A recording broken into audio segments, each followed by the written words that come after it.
Another day, another console peasant to put in his place. Know your fucking place, trash!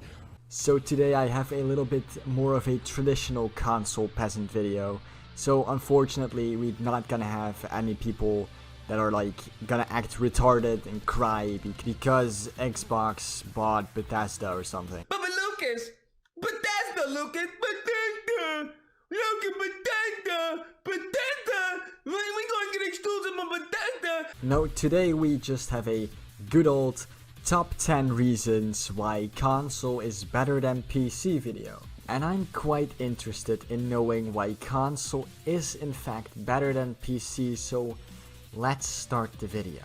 Before I continue, I want to make a quick disclaimer. This video is part 2 of a 2-part series where I discuss the pros and cons of console gaming and PC gaming. I really hate when they do this, where they make 2 videos completely contradicting each other, you know, one about how console is better than PC and another about how PC is better than console, and then they get super surprised when people get angry at them because they didn't make the other videos, so if you don't agree with this one you can just watch the other one. Let me explain to you why you cannot just make 2 videos about this. It's like if I were to say red is a better color than blue and here's 3 reasons why, but you know what's better than blue?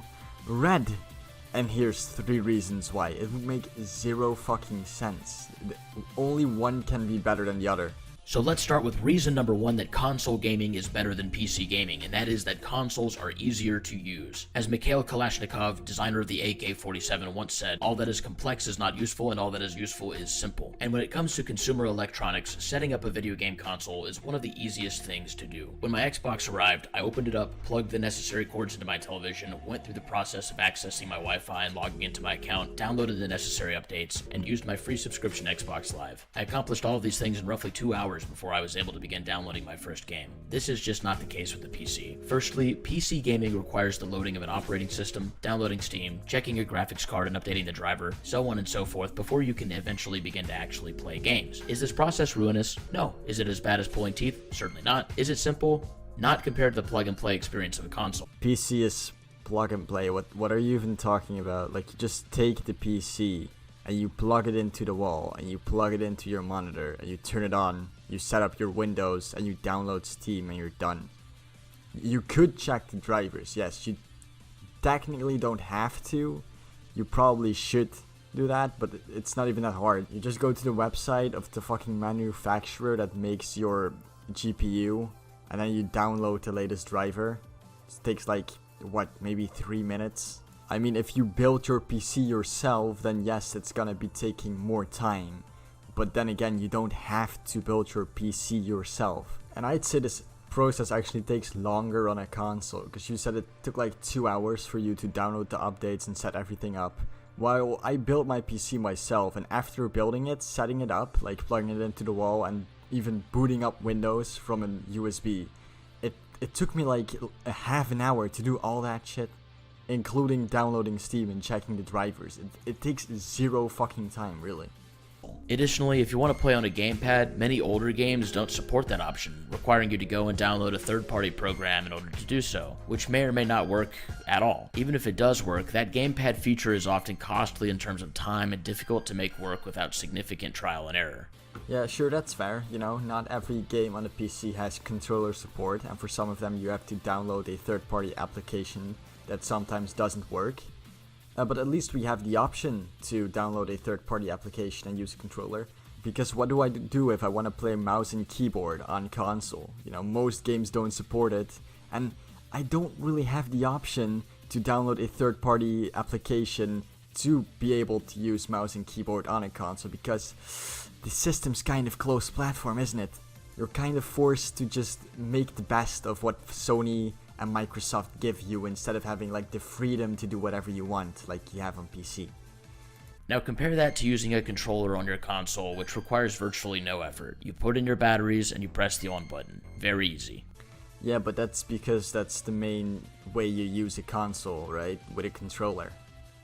Again, what if I wanted to use mouse and keyboard? You know, I could only use it for those select few games that have support for it, and I'm pretty sure that the PS5 doesn't support mouse and keyboard at all.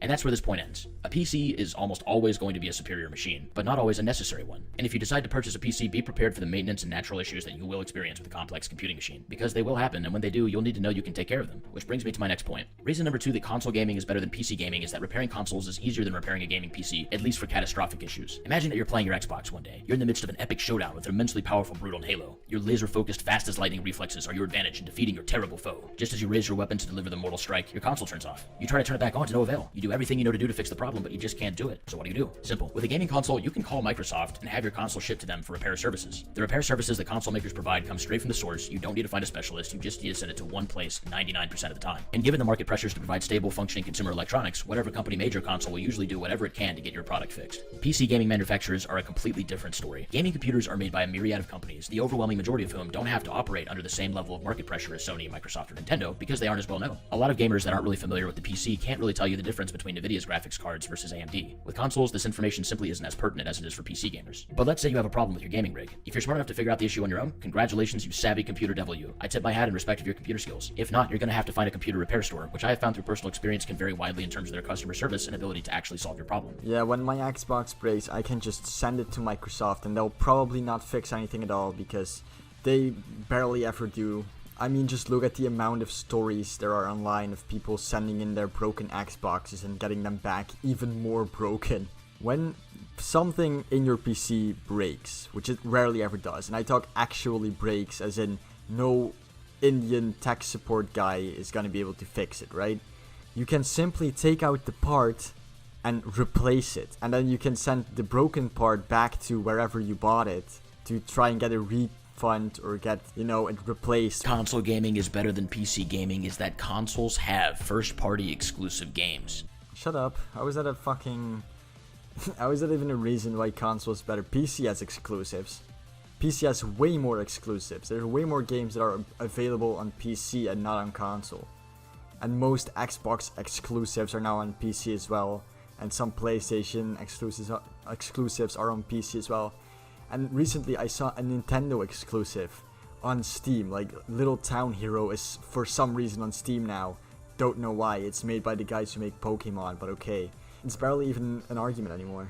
If there is any reason on this list that die-hard console gamers should be able to use as solid ammunition in the debate between consoles and the PC, it's that the PC gaming experience, going solely by the games which are released on PC, simply does not offer the fabled lineup that it once held the title for. Microsoft has Halo and Gears of War, Sony has The Last of Us and Uncharted, Nintendo has Mario and The Legend of Zelda. All of these games have sold millions of copies and are even revered as some of the greatest games ever made. Sure, the PC has been the home of some fantastic series over the years. Crowbar swingers stand at attention. But without first-party developers, the PC gamer doesn't benefit the same way that consoles do in terms of exclusive games. While Microsoft has been making their games more available to PC consumers, Nintendo and Sony don't appear to have any plans to do so.